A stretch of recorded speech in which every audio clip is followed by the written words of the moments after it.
Hello and welcome back with me, Admiral, joining me back on Star Trek Fleet Command as always. So, as you should be aware, or if you're not aware, then here you go. Patch 26 has recently just dropped in the last 12 minutes. I'm going to go through the patch so that you don't have to. I'm also going to show you some of the features again so you don't have to try and navigate them for yourself. And basically, we're going to go through it all, and we will be doing obviously more content as the new arc drops, which will be, for me personally, will be in about 5 hours. So probably roughly around the same time for most other people as well. Just want to say before we start is thank you to all the new subscribers once again. Don't forget to keep smashing that subscribe button. You are helping the channel out massively. Also, if you want to financially support me in any sort of way, then there is a PayPal link down below. Obviously, you don't have to. That is a personal choice. You can just hit the subscribe button, and that helps me more so anyway. So what we're going to do is we're going to go through step by step with the I've got the patch notes up, and then I'm going to show you in game. I'm going to talk about the patch notes and show you at the same time. So the new thing introduces new officers, which we'll come to, new missions, which we can't come to, that'll be in another video. The new battle pass, again another video. New avatars and frames, which we probably can see at the moment. I'm not 100% sure, but we probably can see them. There's new research notes for the Vidar, Franklin, and Devore, which is what we're going to talk about first. And then there's new territory capture services, again coming in a new video.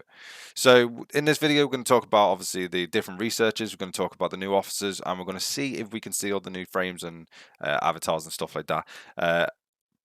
But I'm not 100% sure on that one. In terms of the researchers, so if you go to the Galaxy tab and then you scroll across, you'll see this sort of section open up.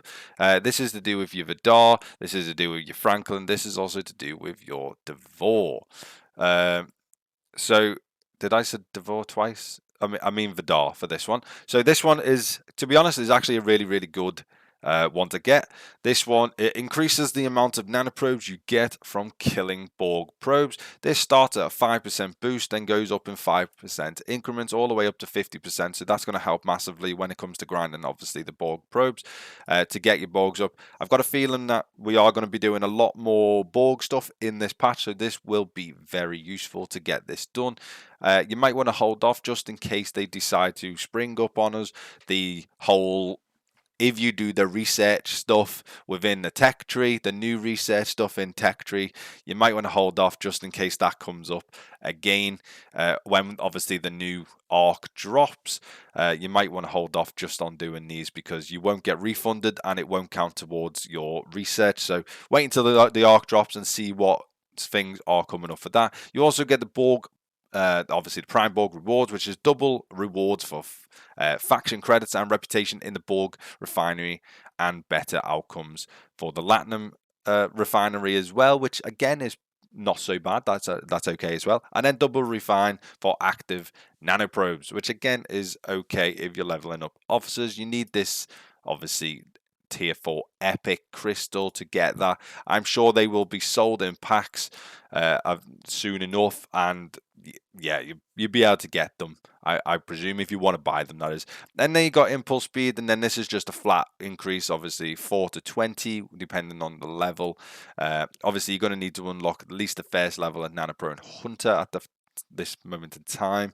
And then frequency modulator cost efficiency. This is going to be absolutely humongous for the Franklin because, as everyone knows, the frequency cost at the moment is insanely high. So this is a flat out decrease in the amount of frequency modulators you need. You got 20% all the way up to 60%.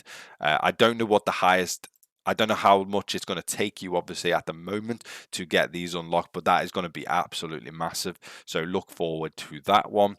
And then you got Devore mining, obviously, mining rate. So this is just a flat increase again, a mining rate of 2,900% to your Devore. So you're going to be able to mine a shit ton faster, all the way up to 8,000% boost. Obviously, if you haven't already done so, make sure you level the ship up as well, because that obviously inherently increases your mining rate as well. You then have the security enhancement. This is to do with protective cargo, as we can see. So this is going to be, you can stay on the node a lot longer than you would normally. Obviously 5,000 all the way up to level 10, which is an extra 16,000 protected cargo, which is incredibly good. And then obviously you have the prime for it as well if you want to spend the money on it. Then it is 25% lower cost and 50% higher yields from the raw LATINUM refinery. So that is obviously another thing for the refinery, which could help massively. I'm pretty sure that is the only thing. I'll quickly scan through, but I'm pretty sure that's the only new stuff. Yeah, I'm like 100% sure that's the only new stuff because this is all not relevant. Okay, we got some territory stuff. I don't think it's research though. We got this though now. We got prime capture nodes.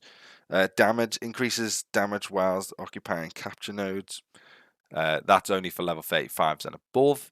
R&D departments, that is. So obviously, if you are above on that, then look forward to that one. If you obviously are going to buy it, officers wise. So we've got 3 new officers. I'm going to group them and then go all the way to the bottom because that's where they are. They're called TOS officers.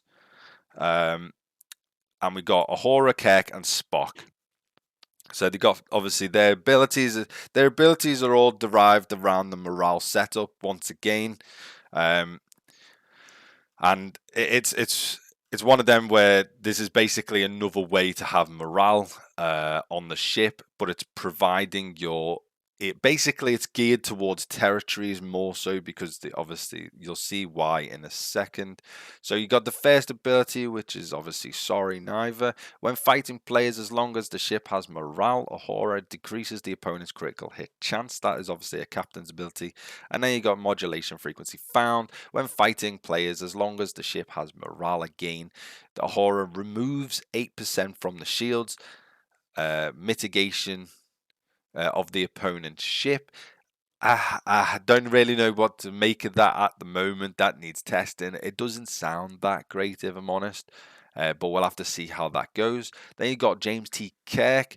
I think the characters look pretty good as well. There you got 3G strategist. When fighting players at the start of each turn, as long as the ship has morale, obviously Kirk increases the damage of energy weapons, so that's going to be key here. Energy weapons, so don't put them on a kinetic ship because it's not going to do anything.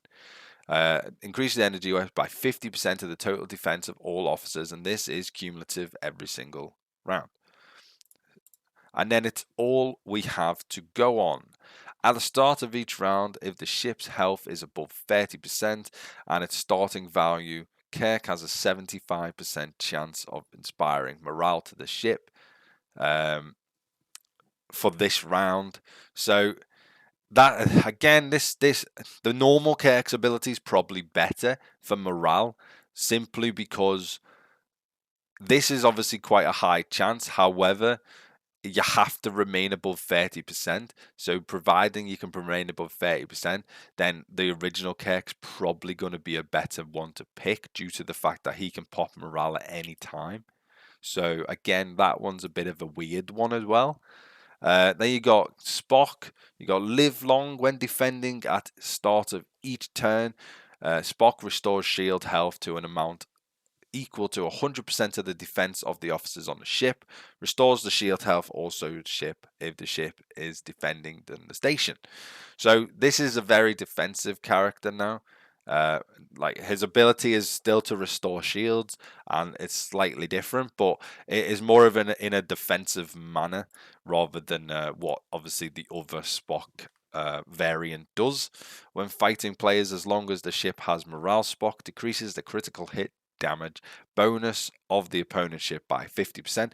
Again, when they team up with him and Ahura, the new one that is, the TOS Ahura, then obviously you're going to get this critical hit damage reduced a hell of a lot when it comes to when they partner up, for example, due to obviously her ability here, critical hit chance, and then the damage itself is going to get reduced with Spock, obviously. So they're the 3 new officers that are gonna come to the game, obviously with the new arc. Look forward to seeing them. Obviously, the Spock and Kirk are both classed as epic officers, and then Ahura is classed as a rare. So again, look forward to seeing them in action with more obviously people and stuff like that. Briefly talk about the missions. I can't show you because they're obviously not in the game at the current moment, but this is the new missions are gonna be for ops level 25 and above, include 10 new mission chains focused on the original series storyline. So this is going really nicely in time with essentially with the way that the timeline's progressing. Um, because we've had Discovery now we're going into the original series, which is basically when, in terms of timeline, that's technically when it happened, I guess. And then obviously it should go progress further on to obviously other ones. And then this also includes new side missions for ops level players 10 and above. So obviously missions for everyone, which is really nice to see. We spoke obviously about the different refinery rates. If you go to the Borg refinery, there's nothing new I can see in here other than the ability, obviously, if you have the new stuff, you can obviously get more yields and stuff like that. And then same with the LATINUM. Again, there's nothing to see unless you obviously pull and have the research to go with it. Okay. The new territory capture service for jellyfish. So a new service is warping into the galaxy that unlocks ISS jellyfish blueprints from the territory capture store whenever the service is active. So that's getting added to the territories, so you can get now the ISS jellyfish blueprints. It doesn't specify what rank or what ops level you need to be for this to be, obviously, because certain ops levels get certain things. So this doesn't specifically say. I'm going to imagine it's around level 36 or above, probably level 36 and above, or level 35 and above. I imagine that's when you're going to be able to access them, and you're going to be accessing them obviously in the store as you would normally access them. So they're going to be in here if you can get them. So that's where you're going to be able to find them, providing your territory has that ability for that, obviously, that certain, obviously, ISS jellyfish blueprints. And then there's a ton of bug fixes, so fixed issues where ships are repairing during station combat, get stuck, fix issues with registration due to players' names, pointless. Fixed an issue after closing the insufficient resources pop up, again pointless. Fixed an issue with events not loading correctly, that's useful. Fixed an issue with the incorrect pronoun, again pointless. Upgrading ship components show the name of the next tier, again useful. Fixing an issue with the error, again pointless. I'm not even going to read it because it's pointless. What else have they got that's not pointless? Fix an issue with black background / broken transparency, pointless. Animated, and everything else is basically pointless. So no bug fixes in this new patch. No bug fixes whatsoever because they're all pointless. I would like to see to drop an actual patch where they just fix bugs, like a patch 26.1 or 26.5, however they want to name it, doesn't fucking matter. Drop it in like 15 days or 2 weeks time or something, and just have no content in it other than just bug pictures fixes.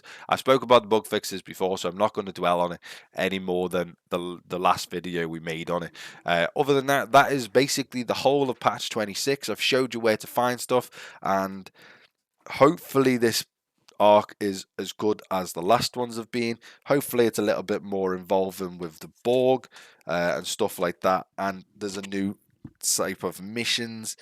Other than that, this is probably going to be just as rewarding, but look forward to seeing the video on what you can get with obviously the pass and stuff like that in upcoming videos, and some obviously latest content with upcoming videos as well. Other than that, don't forget to hit that subscribe if this has been useful to you, and hit the like button. Comment down below whether you think this is good for the game, or whether you think they should have held off and did some bug fixes or whatever.